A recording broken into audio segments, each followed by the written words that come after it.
Well, first of all, thank you for the work that you're doing for cleaning up our backyard. I mean, it's mind-boggling to see how much waste is back there. The whole tire thing was mind-boggling. I just don't understand why people were thinking that would create a habitat for fish. I think their vision was stupidity, but I think in their minds they were more thinking like coral reef asks like.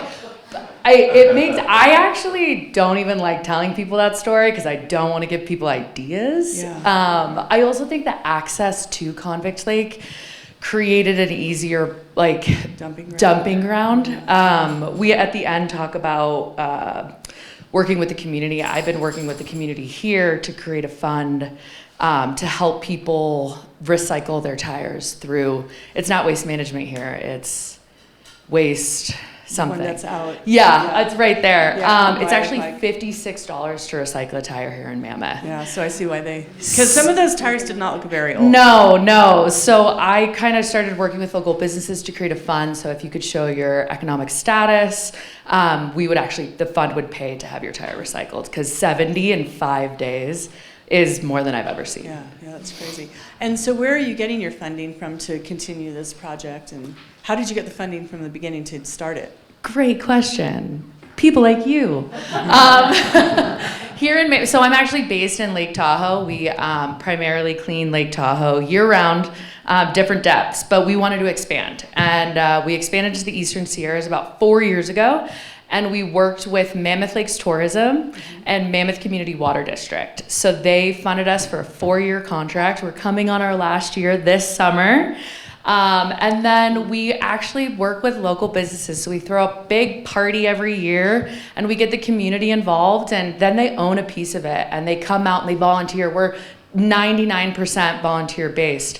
I run the organization and I have 2 full-time employees. Wow. So I don't even have any. Well, I have seasonal, but no full-time. It's hard. Yeah, it's hard. So we rely on the community and people like you guys to get involved, help our funding, be our surface support, our scuba divers, or like drive the jet ski like I do. I don't want to do that anymore.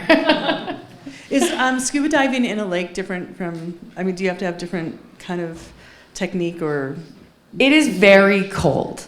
Yeah, that's what I think. So we recommend, we have a full training facility where we can get everybody scuba certified, altitude certified, cold water certified, dry suit certified, DPV, all the things. What is DPV?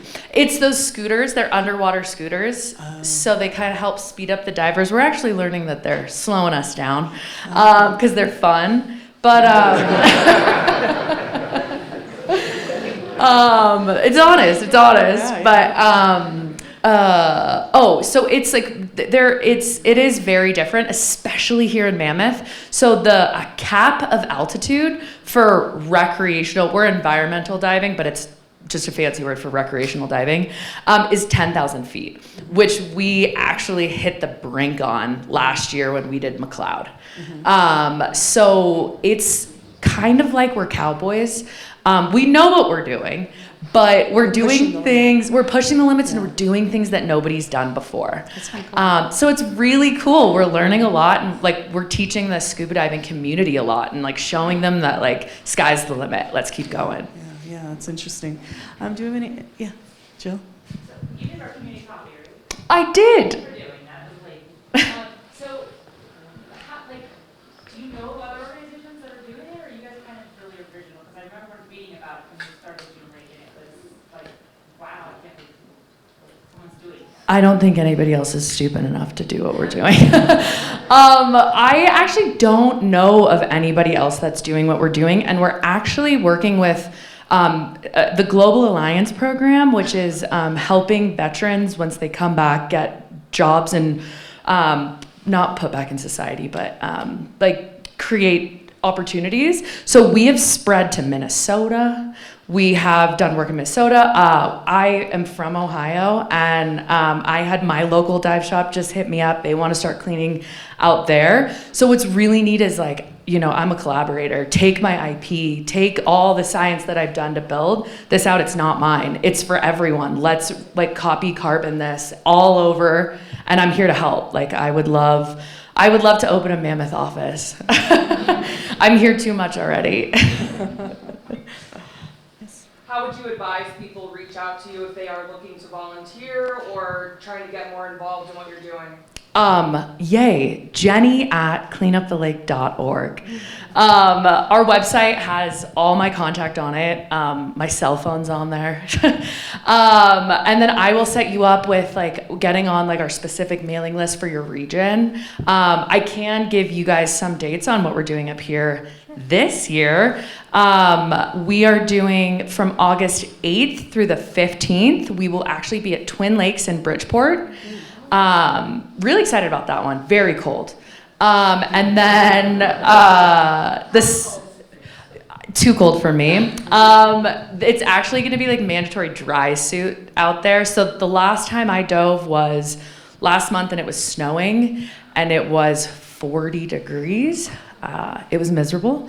It's going to be colder in Twin. It's just the runoff and where they're at and the altitude. But here in the basin, cleaning up actually your drinking water will be the second week of September. It's going to be one of 4 lakes. I'm actually hiking out to all 4 of them tomorrow to decide which ones. So stay tuned. You ever hit the bottom? I mean, is this all recent litter or has this been going on for 100 years? Great question. So by law, I'm not allowed to collect anything out of the lake that is 50 years or older. I know that sounds crazy. It's for a reason and it makes sense. We're doing things that nobody's done before. Like I said, we are cowboys. If we take out history without documenting it and figuring out the who, what, when, where, why, we're kind of like stealing stories, right? So if we do see things that are older than 50 years old, we tag them. We work with archaeologists. We work with the tribes to get them out there to see what it is, and figure out the safest way while preserving history to get those items out. In the sense of have we ever hit the bottom? No, because that's too deep. So Lake Tahoe is 1,642 feet deep. For safety and liability, since I am working with volunteers, I don't let anybody go past 55 feet. But we did hit the bottom of up here because McLeod we just did last year, and that's very shallow.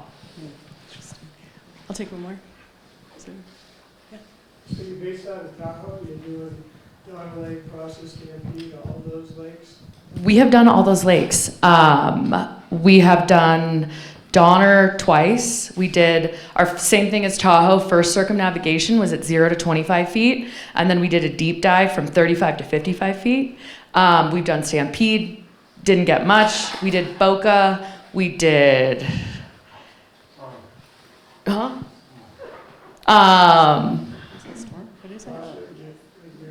We did like Mary, George, Mamie, Twin, Virginia.